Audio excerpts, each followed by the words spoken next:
Formula prevents your skin from drying out with precious cocoa butter and deep moisture for smooth and healthy looking skin.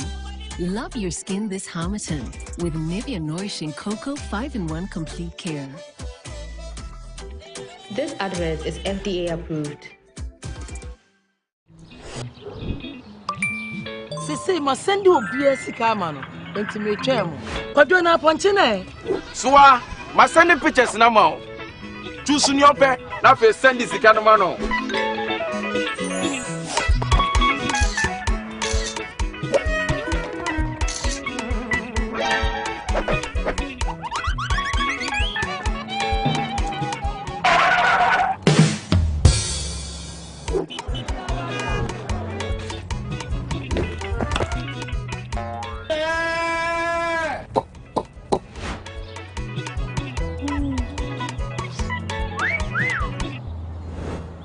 Sending money from Telecel Cash to Telecel Cash is free. You can also make payments to merchants on all networks with Telecel Cash.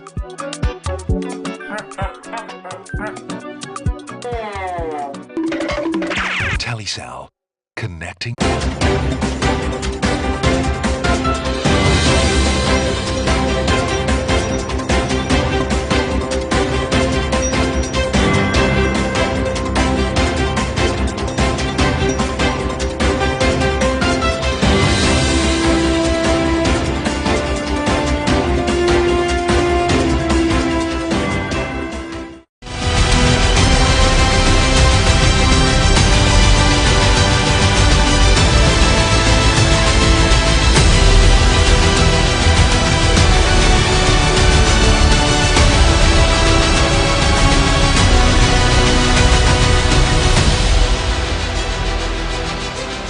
Staying with us, but remember we're live on Facebook, ABC News GH. Follow us, let's get interactive. We'll begin from the mediation. Now, the Asante Tweneboah Mello II is set to resume mediation efforts today, April 28, between the two factions embroiled in a long-standing Boko conflict. Now, this renewed push for peace comes after President John Dramani Mahama reaffirmed his government's commitment to backing the Asante leadership to restore calm and unity in the troubled region. In a statement issued on April 15, Tweneboah officially announced that the crucial mediation session will be held from April 28 to May 1 at the Menchia Palace in Kumasi. Now, these meetings are seen as a pivotal movement in the national quest to resolve the Boko disturbances. Meanwhile, respected security analyst Colonel Festus Sebuachi retired has called for a broader support for the Asante initiative, emphasizing the urgent need to embrace multi-track diplomacy to strengthen the peace process. In a thought-provoking opinion piece released today, Colonel Festus Sebuachi urged national stakeholders to enrich the mediation by incorporating diaspora leaders, youth influencers, and women peace-building networks, arguing that a multiple-faceted approach could deliver a more sustainable and inclusive resolution to the protracted conflict. Colton says that its support to Tweneboah II's mediation through a multi-track diplomacy, incorporating diaspora leaders, youth influencers, and women peace-building networks. He proposed. He also warned that traditional diplomacy alone might not fully heal the deep-seated division. Well, we'll be crossing over to our Upper East Region correspondent, Major Apibiro, I should say, to give us a situational report from the region.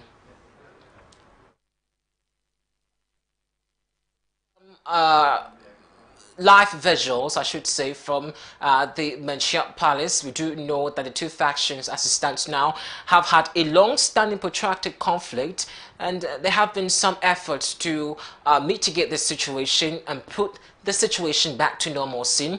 And so this is the beginning of a new stage of having some peace or resolution to the conflict. But this on your screens is from the Menchia Palace, where His Majesty Tweneboah II released a statement. I mean, the palace released a statement, and it reads, His Excellency, His Majesty Tweneboah II Asante will resume mediation of the Boko crisis as agreed with both parties from April 28 to May 1, 2025 at the Menchia Palace, Kumasi.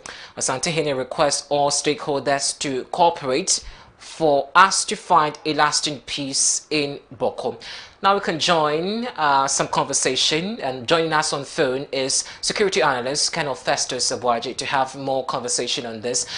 Colonel, good afternoon to you. Now, you have called for a multi-track diplomacy approach to, complement Otumfuo's effort.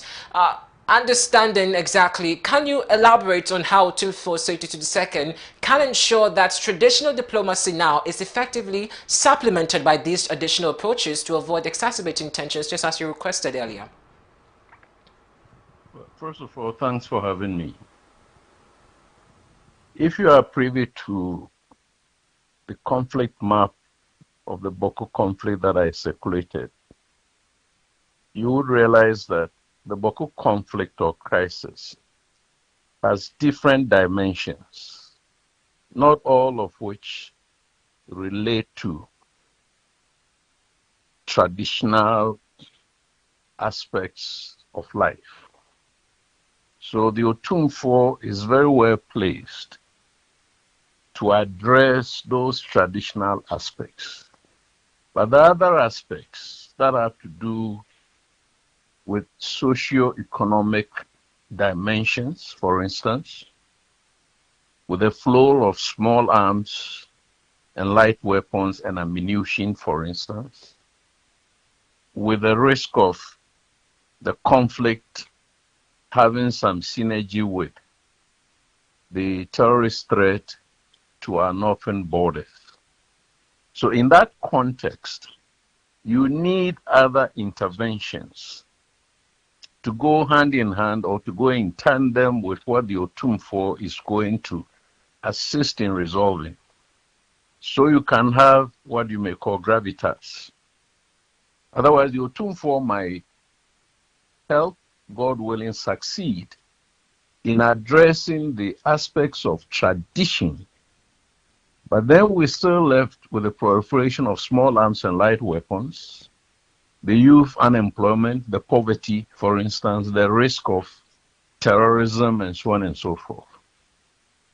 So we must not expect that the Asantehene is going to be able to resolve all of these.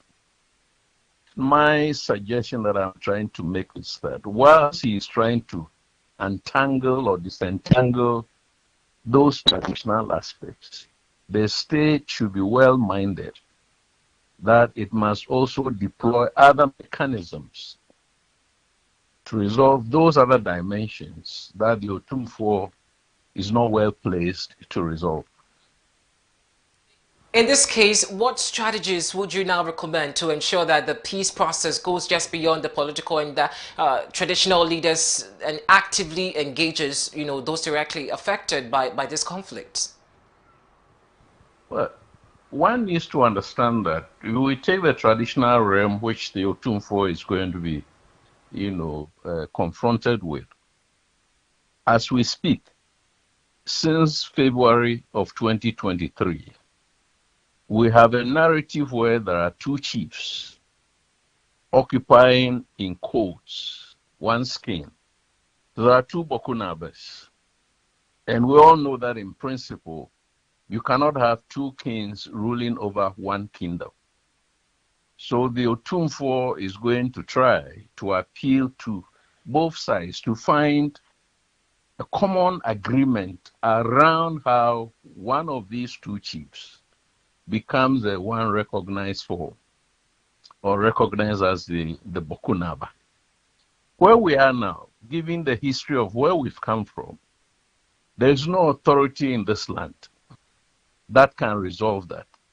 The courts cannot do that because the case has gone to the courts and come back. The Constitution has already provided the framework that there must be no political interference with chieftaincy, and therefore the government cannot, unlike the PNDC or unlike the NLC or unlike Kwame Nkrumah, decide who the Bokudaba is. Now, once you get that out of the way, I'm trying to suggest that it is not a sequential business. It must not be. That let's wait until the Otumfuo is able to resolve this question of who is the Bokunaba, that relates to traditional authority. And then we will now decide how to stop the flow of small arms and light weapons into the area.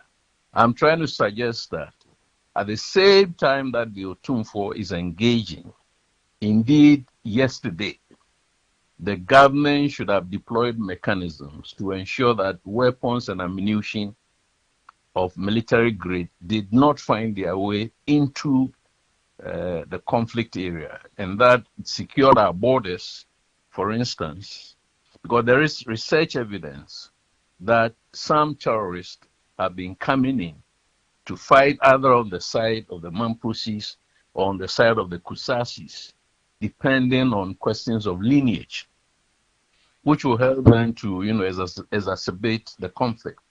So broadly, these are the issues that the government needs to be aware of. It needs a lot of intelligence, to find where these weapons and ammunition are, which I cannot discuss on air, but they are there and they keep going in there. I was just about asking of the way forward after this mediation. In fact, some have asked what happens after this mediation, or perhaps once peace is achieved, what's going to be the long-term strategies and also recommendations. I just want to pose the question to you. Once this peace has been achieved, what long strategies do you recommend should ensure that the region remains stable and that the peace process is not undermined in the near future? Many times authorities, our governments, have only emphasized what people call the kinetic approach. So there is a conflict, deploy security forces, police and military go in there. Security forces are... Hello, Colonel. Hello, can you hear me, sir? Level. Oh dear, it appears we're getting some connection issues. Colonel, if you can hear me, kindly reposition yourself a bit. We lost you when you were making some submissions there. So what I'm trying to suggest is that we have always emphasized the kinetic aspects of resolving conflicts, including the Boku conflict. But there are also non-kinetic aspects which have to do with socio-economic livelihoods. For instance, this conflict has come to deny people of access to their land, to farm, access to their properties which are being destroyed. The few government jobs that existed have all been destroyed or undermined. So the government now needs to find some programs that reactivate the socio-economic aspects of living in and around Boku. Now that is the work for government to facilitate in creating that environment where jobs will be created. Once the peace comes and there's no threat to life and property, then people can return, including the government officials, for the hospitals, for the educational sector, and so on and so forth. We appreciate your time this afternoon for your contribution on this matter. Subsequently, we'll see the way forward and also engage you more subsequently. We're grateful once again. Colonel Festus Abuaje is a security analyst. Well, earlier I told you we're going to engage or keep tabs with our Upper East Region reporter, Major Apibiru. Hopefully he joins us on the phone to get some reactions from Boko and how they are also reacting to this mediation process. But let's move away from that and do some more stories this afternoon. Now, President John Dramani Mahama is set to launch the Ejimura program in the Ashanti region today, April 28, 2025. Now, the program, a key promise by the government, is set to facilitate the creation of at least 10,000 businesses annually, with a special focus on empowering the youth. Now, the government said this program, which fulfills the 120-day social contract, will also address the country's unemployment rate. The president will also launch the Ghana Medical Trust Fund, Mahama Cares, and the National Apprenticeship Program this week. It will also be driven by the Ministry of Youth Development and Empowerment through the National Entrepreneurship and Innovations Program. Now, it's targeting Ghanaians aged between 18 to 35, and the program promises to equip the next generation with the tools to start, grow, and sustain their businesses, a lifeline for 1,000 seeking economic independence. Now, the Jumera forms a central pillar of the National Democratic Congress NDC's 2024 manifesto, underlining the party's sweeping commitment to creating some 250,000 jobs annually through various initiatives, including the much-touted Ejuma PAP program. By leaning heavily into entrepreneurship, skills development, and digital innovation, the Mahama-led government aims to reposition Ghana's youth as the vanguard of national economic growth.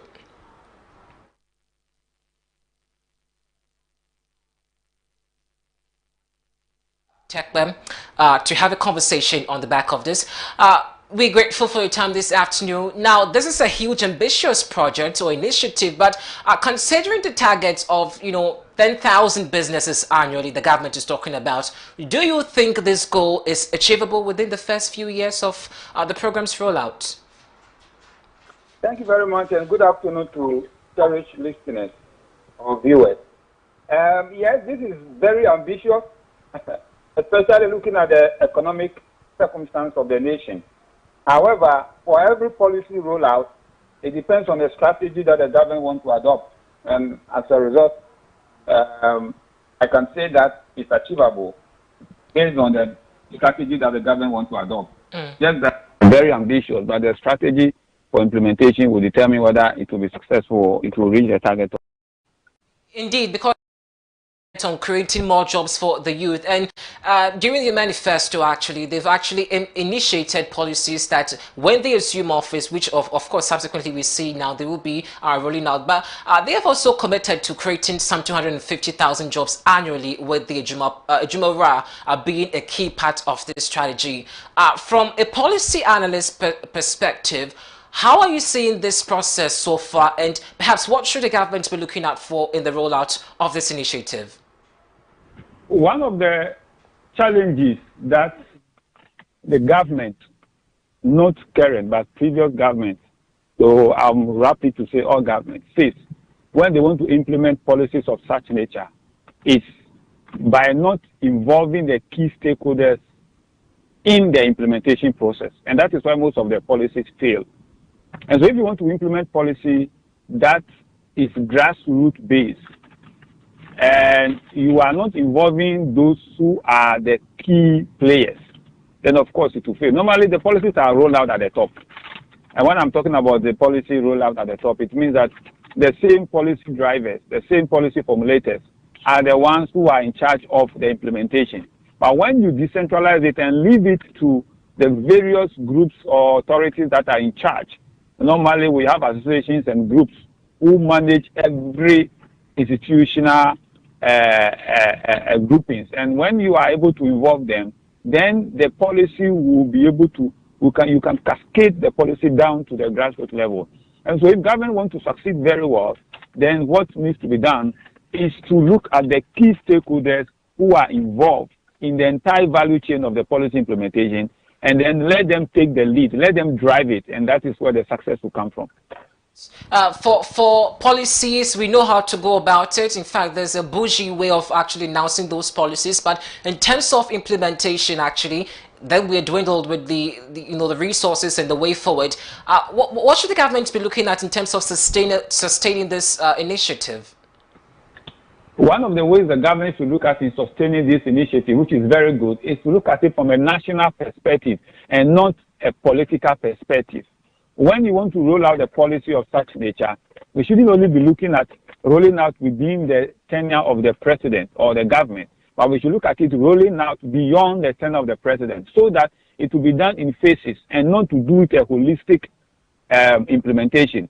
Holistic implementation means that you want to do everything at a go. But when you want to look at it from the national perspective, then you categorize it into phases and see which phase is required now, so that you can be able to bring on everybody on board. And when it happens like that, the implementation then become more successful and productive, and you can be able to see the value that it comes with. And it also reduce cost, because one of the reasons why a lot of money is spent on policies that doesn't yet result is that they roll out those policies as a wholesome policy instead of rolling them out in phases.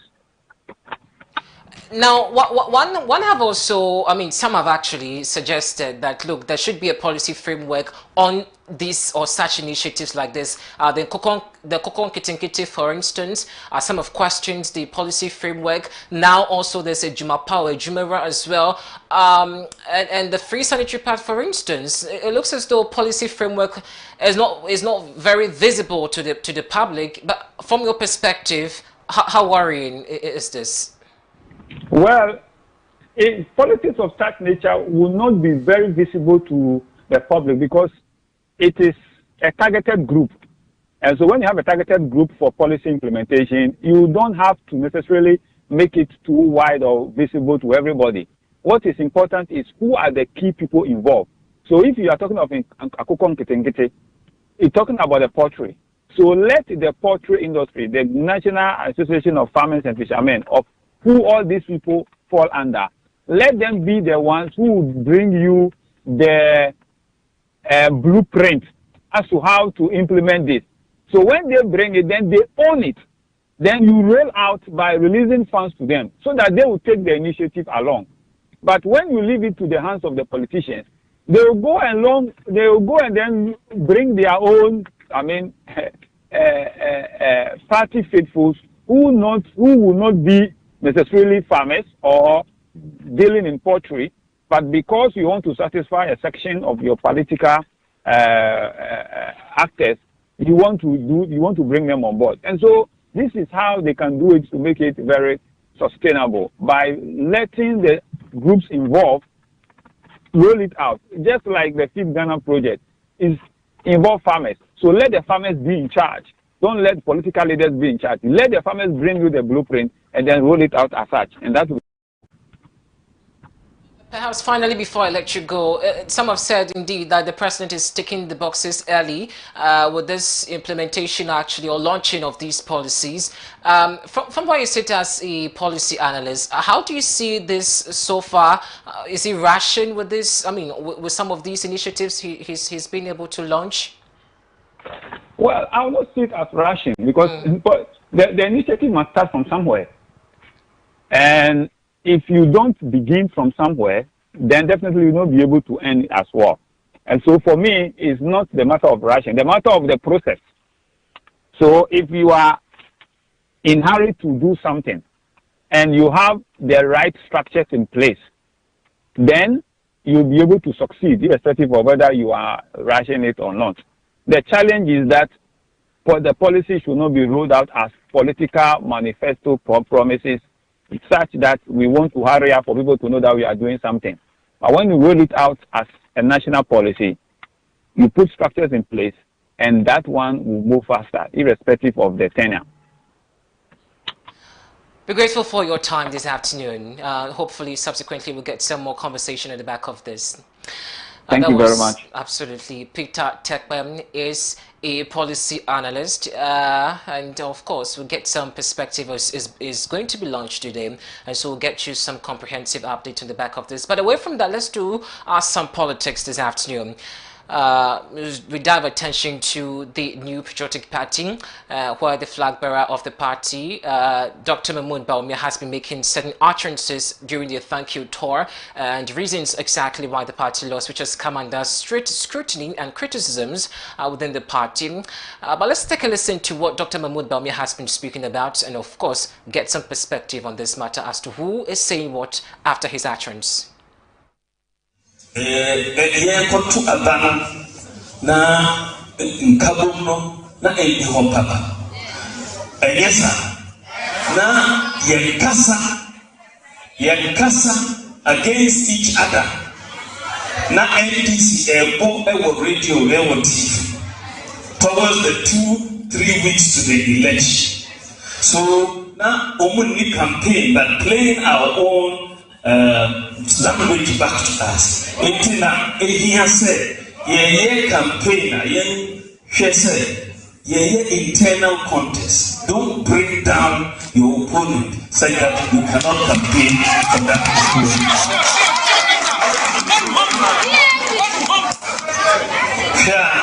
National Cathedral here, see National Cathedral after $58 million. Now, as far as the National Cathedral. Oko Galamsey, wow, our approach in Galamsey, that costly. You will see all the mining communities virtually. Now, now, 3 days to the election. 3 days to the election. You're too petrol. You're too petrol. And yes, sir. And yes, sir. 3 days. Mimiti and America said, Obobua. This is how. Young, see about 3 days to the election. You go to petrol. Hey, you person winning and I say you person. Now driver for a good food. 3 days. Then I'm going to Abano. That was Dr. Mahmoud Bawumia, the flag bearer of the New Patriotic Party in the 2024 elections. Now, what exactly have analysts been saying?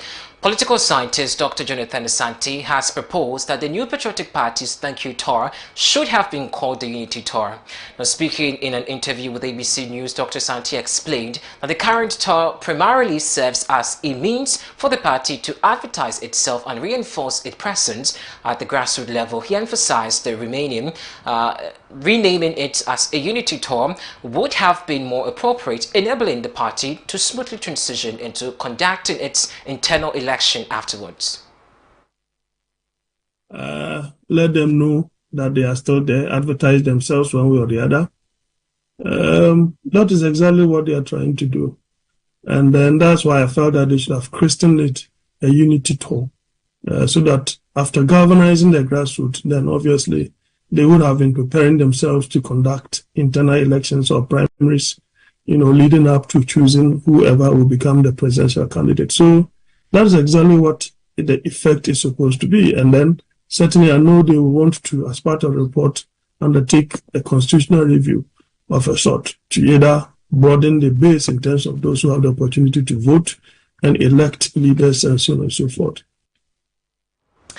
Meanwhile, the political analyst Jonathan Asante has also stressed the importance of total restructuring of the party's leadership. He argued that it's unacceptable for a party to experience a major electoral defeat while in power and still retain the same leadership who played a role in that loss. He added that if the party decides to maintain its current executive, it would be a clear sign that they have failed to learn from the 2024 general election results. Abysmal performance. If they decide to retain them there, then it means that they wouldn't learn any lesson. There should be a total clear out of all those people who contributed. Because, you see, the party gives birth to government. Now, when the government is conducting itself in a way that is not good or gaining acceptability, as far as the entire population is concerned, it behoves the party to check the government, because at the end of the day, the party will outlive the government, because now the government lost and the party is still there. So you guys were not able to check and put and call to order those who were taking decisions that will affect the popularity and the good of the party. Therefore, I mean, such a gargantuan failure, you don't deserve to be there. There's the need for total overhaul. You're still watching ABC Midday right here on ABC News GH. I am Eric Tweneboah Mello. Do you want to follow us? Let's get interactive on our Facebook feed. Away from party politics, we're settling with the judiciary this afternoon. Now, the president of the Ghana Bar Association, Ifo Agati, has called on lawyers to voice their opinion regarding the potential removal of the Chief Justice, Gertrude Arabat Tokonum, when warranted. Speaking at the annual Ghana Bar Association Mid-Year Conference on Saturday, 26 April, themed Expanding the Role of the Legal Profession in National Development, positioning the Ghana Bar Association as the fulcrum, Gate raised concerns that resonates with many Ghanaians, and she stressed that the bar should take a lead in making proposals on this issue. Another such committee, the Public Awareness Committee, is one that seeks to educate the public on topical legal issues. One such issue, which is currently on the lips of Ghanaians as a result of the publicity associated with the process triggered for the removal of the Chief Justice, is what is a prima facie case? People then go on to ask, what is the raison d'etre for establishing a prima facie case? Are there any standards to be met in concluding that a prima facie case has been established? Having been informed as a country that petitions against the Chief Justice have been filed, you are repeatedly asked, at what point in time does the country get to know the contents of the petitions? What if the petitions are frivolous, but steps have been taken which may impugn the reputation of the person against whom the petitions have been filed? Assuming that there is a hearing, how long should the hearing be? Can the Chief Justice elect to have the proceedings heard in public instead of in camera?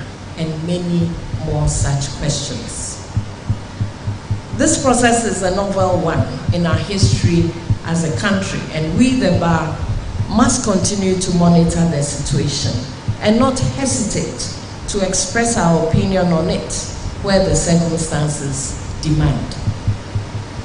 It is important that in such matters, justice is not only done, but manifestly be seen to have been done.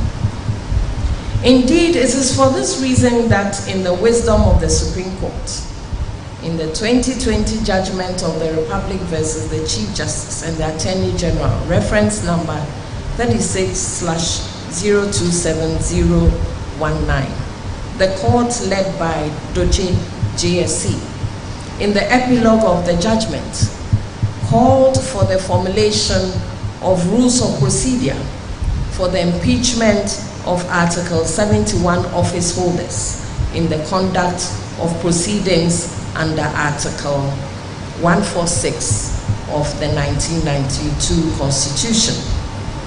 The judgment concluded, and I quote, "Judges be accorded a fair measure of justice, fairness, and equity in all deliberations that affect them." It is about time that these guidelines were produced in order to eliminate arbitrariness in such proceedings, which ought to be held expeditiously and possibly in open court, given the necessary publicity such matters attract. Well, still on judicial matters, constitutional lawyer Kwame Adofum has intimated that the suspended CJ Gertrude Arabaisa-Batokonu has not breached any law in the current allegations against him. He believes the situation does not call for her suspension, adding that the setting up of a committee to investigate the allegation was unnecessary unless there's another motive behind it. And therefore, it is not necessary for any committee to be set up unless there's an ulterior motive other than what you and I have seen and read. Then they can say, oh, even though you people still say there's no case, I see that there is a case and we should still go to the committee. But we are of the view, when I say we, lawyers, majority are of the view, there is no case for any committee to continue to investigate. Well, lawyer Kwame Adofum once again warned of far-reaching consequences if the matter escalates to removing the Chief Justice. According to him, if this happens, it could set a dangerous precedent where future president may also attempt to remove the Chief Justices, which would have a problem or be a problem with the rule of law. Removing the Chief Justice. The reason is this. The moment you do that, you've set a precedent that the next president can also remove the Chief Justice. And it means the next election, they will find a way, with a wink and nod, ask their own people to write a petition so that they can get rid of the next Chief Justice.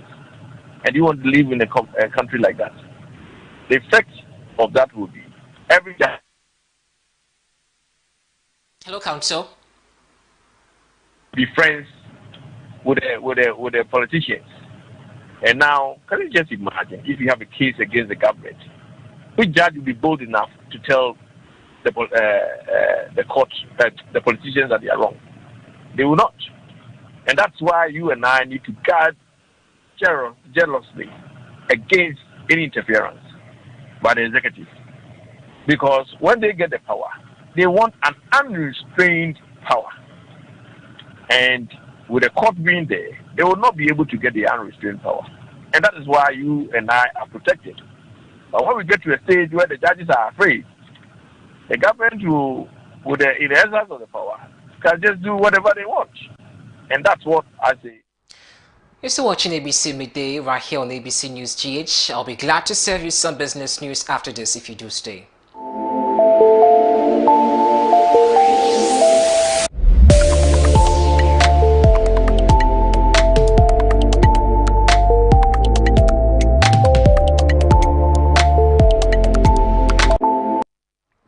In business this afternoon, tax consultant Francis Tweneboah has described the IMF World Bank Spring Meeting as a crucial turning point for Ghana, urging the government to focus on boosting domestic revenue rather than relying on external borrowing.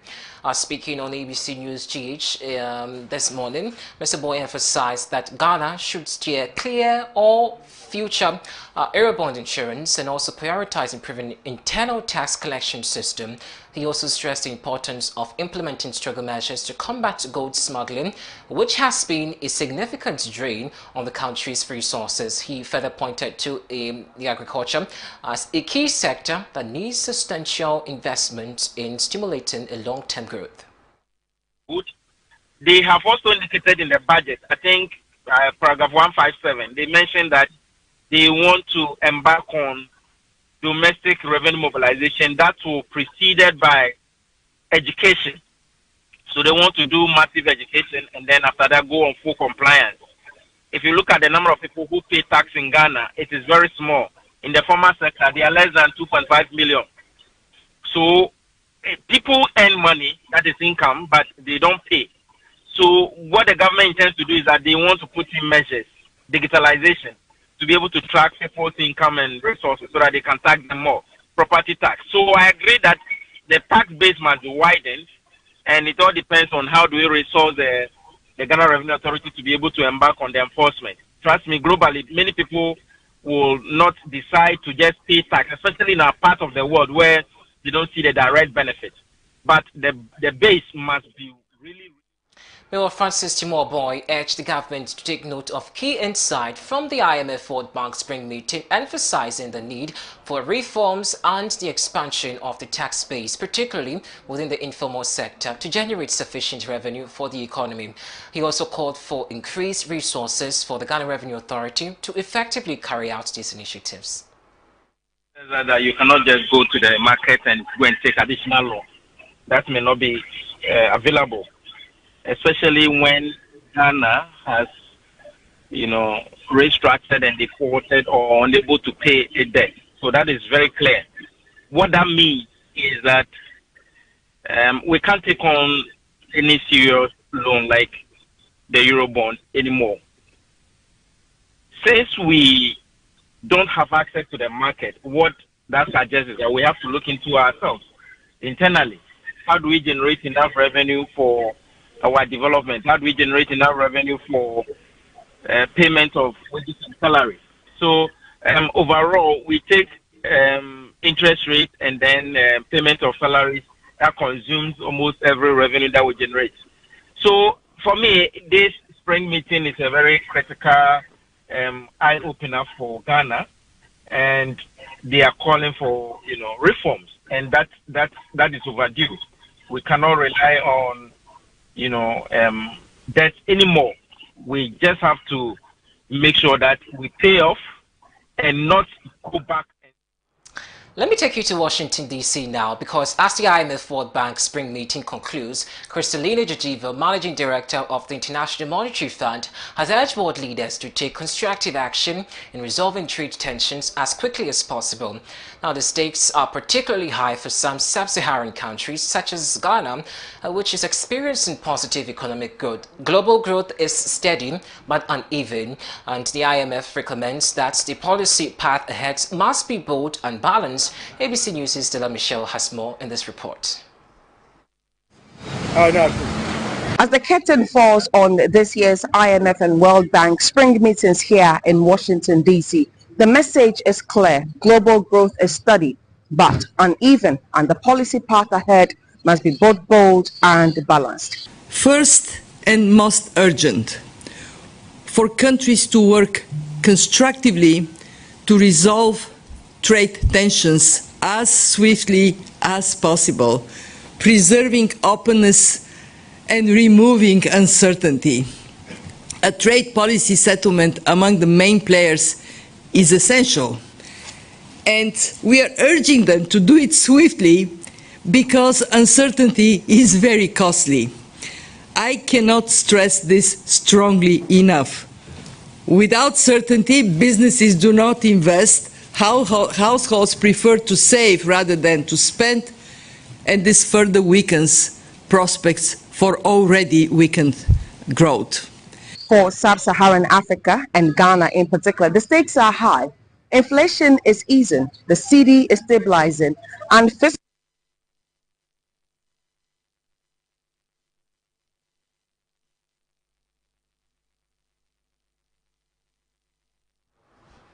For more business updates, visit our website abcnewschurch.com. We can now bring you some sports news to stay.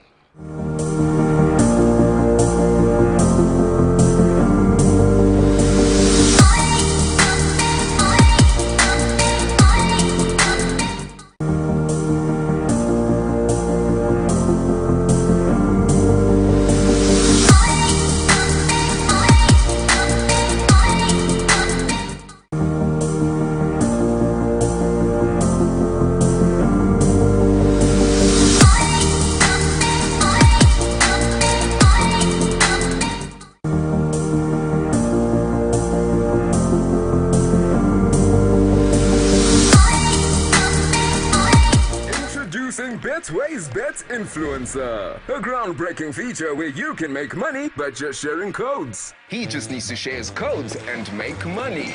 The more his codes are used, the more money he makes. Oh yes, so what are you waiting for? Anyone can be a bet influencer. Share your codes and make money. Bet Influencer, another world first from Betway. This advert has been approved by the Gaming Commission of Ghana. Betway, get way more.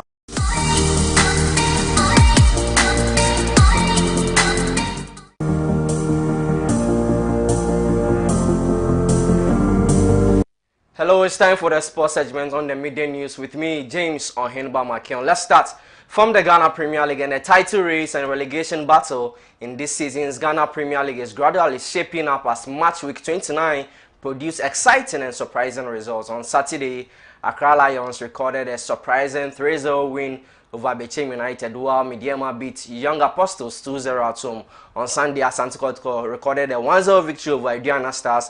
Vision Football Club beat Bibiani Go Stars by 2-0. Karela United lost at home to Dreams FC by 2-1, while Brekum Chelsea beat Nations Football Club at home by 1-0. FC Samatex, the defending champions, beat Basake Holy Stars by 3-0, while Lagos Cities lost at home to House of Lions.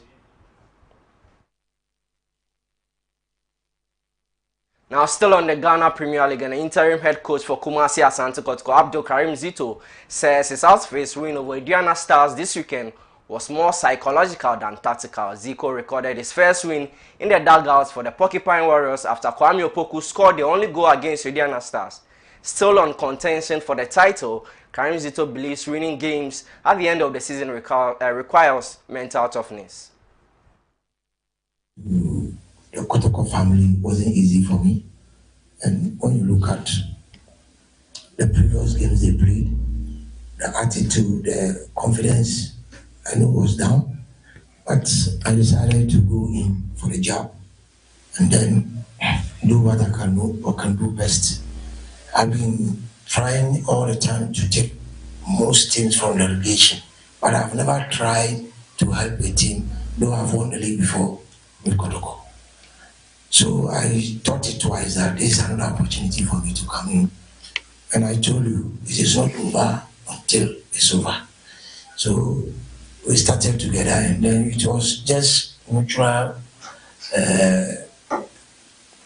this thing, mingling with them, talking to them. It's not about the section, it's about the attitude, the way you blow into their mind, the psyche, the way you go to them. That is the main thing.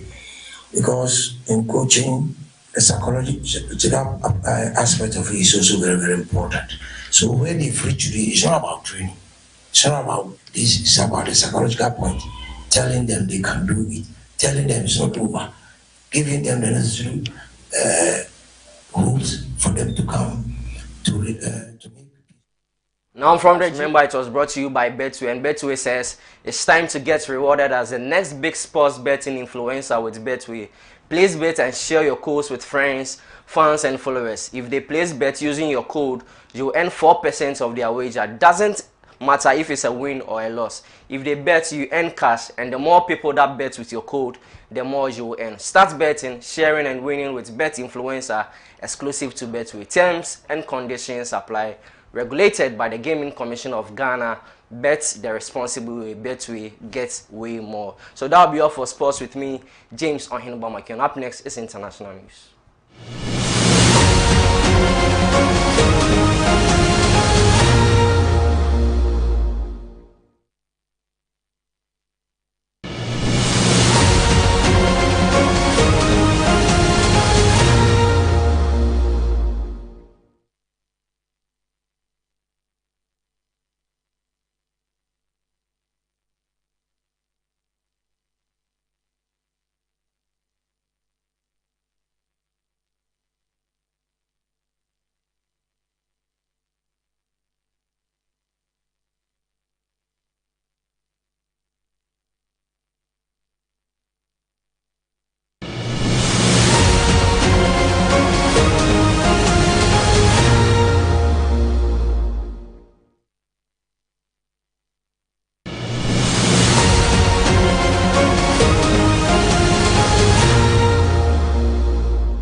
Now, nearly 200 households have been evacuated in the coastal city of Cape Town in South Africa after a raging fire began around the Table Mountains on Friday. Now, as precautionary measures, disaster risk management, assistance with evacuating 198 households from Nidok Manor, including 48 frail care residents. The residents of Benyat and also a Swiston have decided to evacuate. Jameen Collins, the City of Cape Coast spokesperson for fire and rescue, has said now much of the fire burned down in accessible areas of the mountain, as hundreds of families were told to move out of their homes by the municipality for fear of their losing their lives.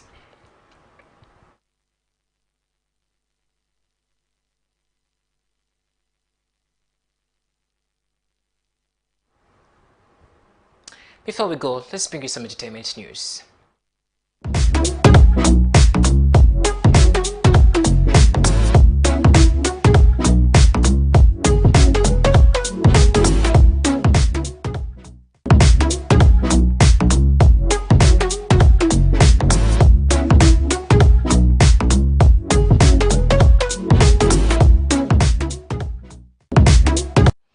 Now, awardees are the 2025, the Africa Corporate Excellence and Personality Awards, a prestigious ceremony honoring outstanding businesses and influential leaders across diverse industries, have expressed gratitude to the organizers of the award.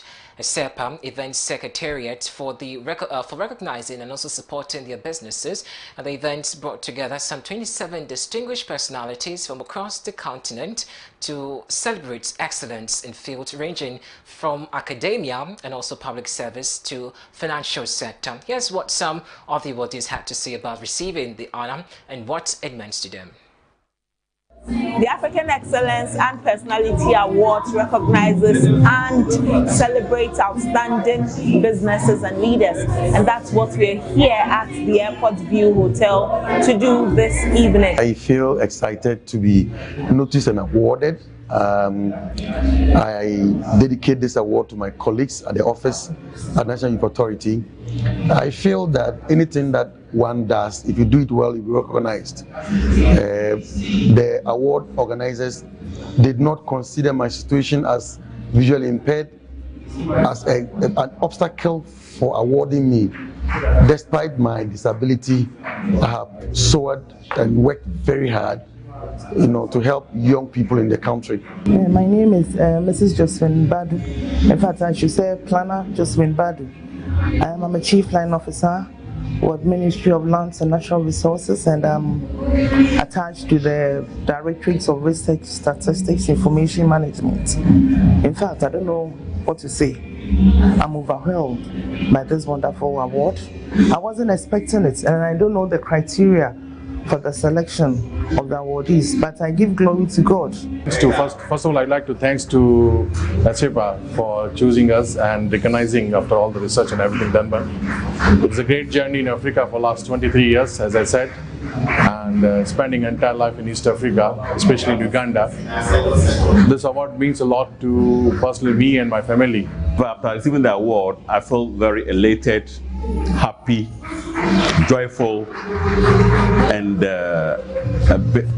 fully fulfilled, if you like. And this award is going to motivate me to put in more effort in my work. And then going to well, all too soon, that's about it for Package this afternoon. Thanks for tuning in to watching us as well.